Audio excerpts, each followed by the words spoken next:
తెలంగాణలో తక్కువ ఫీజులతో high quality results ఇస్తున్న ఏకైక సంస్థ తిరుమల్ ఐఏఎస్ ఇన్స్టిట్యూట్.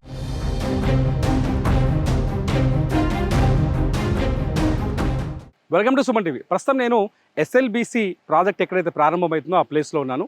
అది ప్రమాదం జరిగిన ప్లేస్ ఇదే. అయితే ఎస్ఎల్బిసిలో ప్రమాదం జరగడానికి ఎన్ని రోజులు వర్క్ జరిగింది, ప్రమాదం జరగడానికి ముందు ఎన్ని రోజులు పని జరిగిందంటే కేవలం 4 రోజులు మాత్రమే. నా వెనకాల పెద్ద రాళ్ళ దిబ్బ ఉంది, అది కన్వేయర్ బెల్ట్. ఈ కన్వేయర్ బెల్ట్ పైన ఆ రాళ్ళంతా ఇదంతా వచ్చి ఇక్కడ ఈ మట్టి కానీ అందులో ఉన్న రాళ్ళు కానీ బయటకు వచ్చి ఇక్కడ డంప్ చేస్తున్నారు. ఇక్కడ నుంచి లారీలో పైకి తీసుకెళ్ళిపోతారు. దాదాపు మనం కృష్ణా నది అంటే శ్రీశైలం డ్యామ్ బ్యాక్లో దాదాపు 3 కిలోమీటర్ల దూరంలో 1 కిలోమీటర్ లోతు ఏరియాలో ఉన్నాం. ఒక 600 మీటర్ల లోతుకి వెళ్తే అక్కడ వాటర్ కృష్ణా నీళ్ళని కూడా మనం టచ్ చేయొచ్చు. ఇక్కడ నుంచి మట్టిని పైకి తీసుకెళ్తారు. ఈ రాళ్ళని కానీ రప్పలు కానీ మట్టిని పైకి తీసుకెళ్తారు. ఆ కన్వేయర్ బెల్ట్ చూడొచ్చు మనం. ఈ బెల్ట్తో లోపల ఇప్పుడు ఏదైతే ప్రమాదం జరిగిందో, ప్రమాదం జరిగిన ఆ 13వ కిలోమీటర్ దగ్గర నుంచి ఇక్కడ వరకు ఈ కన్వేయర్ బెల్ట్ ద్వారానే ఈ మట్టి ఇదంతా బయటకు వస్తుంది అనమాట. దీన్ని ఆ కన్వేయర్ బెల్ట్ ద్వారా బయటికి తీసుకొచ్చి డంప్ చేస్తారు. ఇది ఈ 4 రోజుల్లో మాత్రమే తవ్విన మట్టి. దీన్ని ఇప్పుడు ఇక్కడ ఈ మట్టి దిబ్బల్ని మనం చూస్తే కేవలం 4 రోజులు తవ్విన మట్టి అనమాట. ఆ కన్వేయర్ బెల్ట్ ద్వారా అది వచ్చి ఇక్కడ డంప్ చేస్తున్నారు. ఈ కన్వేయర్ బెల్ట్ ఎలా పనిచేస్తుందంటే టీబీఎం అన్నాం కదా, ఇప్పుడు ఏదైతే మనుషులు 8 మంది కూరుకుపోయి ఉన్నారో, మట్టి కూరుకుపోయిందో, ఆ వర్క్ చేస్తుందో ఆ టీబీఎంకి ఈ కన్వేయర్ బెల్ట్ కనెక్ట్ అయి ఉంటుంది. అది టీబీఎం ఒక పక్క మట్టిని తవ్వుతుంది, ఇంకో పక్క ఆ సిమెంటు రూఫ్నంతా ఫిక్స్ చేస్తుంది. అలా ముందుకు వెళ్తూ ఉంటుంది అనమాట. ఈ క్రమంలోనే మొన్న 22వ తారీఖు నాడు ఈ ప్రమాదం జరిగింది. ఈ 4 రోజుల్లో తవ్వింది ఇంతే. ఏంది 4 రోజుల్లో అంత పెద్ద మిషన్లు ఇంతే తవ్వినాయి అనుకోవచ్చు మనం.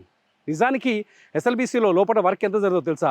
రోజుకి కేవలం 3 మీటర్లు మాత్రమే ఆ మట్టిని తవ్వగలదు మిషన్. ఎంతో తెలుసా? 3 మీటర్లు అంటే 10 నెలలకి 3 కిలోమీటర్లు తవ్వగలరనమాట. 10 నెలల పాటు ఆ మిషన్ లోపల పనిచేస్తే 3 నెలలు మాత్రమే పని జరుగుతుందన్నమాట.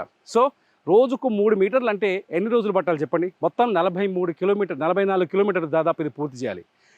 ఇప్పుడున్న ప్రభుత్వం తెలంగాణ ప్రభుత్వం అంచనా ఏంటంటే 2026 అని చెప్పింది. 27 కల్లా పూర్తవుతుందని ఒక భరోసాతో ఉంది. ఇలా ఇక్కడ చిన్న 3 మీటర్లు అంటే ఎంత వస్తుంది? ఆ కన్వేయర్ బెల్ట్ ద్వారా మనుషులు లోపలికి పోవాలి, మట్టిని దోక రావాలి, తీసుకొచ్చి ఇడపోయాలి. ఇడికెళ్ళి ఒక 2 లారీలు రోజు ఒక 2-3 లారీల మట్టి బయటకు వస్తుంది లోపల నుంచి. సో ఇటువంటి మట్టే ఆ నీటి జలకు లోపల కుప్పకూలిపోయింది.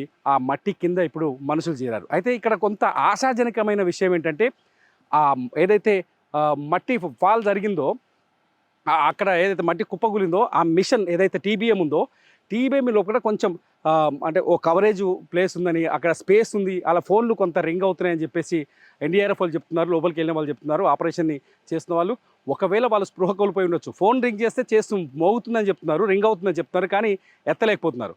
ఒకవేళ వాటర్ ఉంది అక్కడ పూర్తిగా 11 కిలోమీటర్ల వరకు వాటర్ లేదు, కానీ 11 కిలోమీటర్ నుంచి 12 కిలోమీటర్ వరకు 1.5 ఫీట్ వాటర్ ఉంది.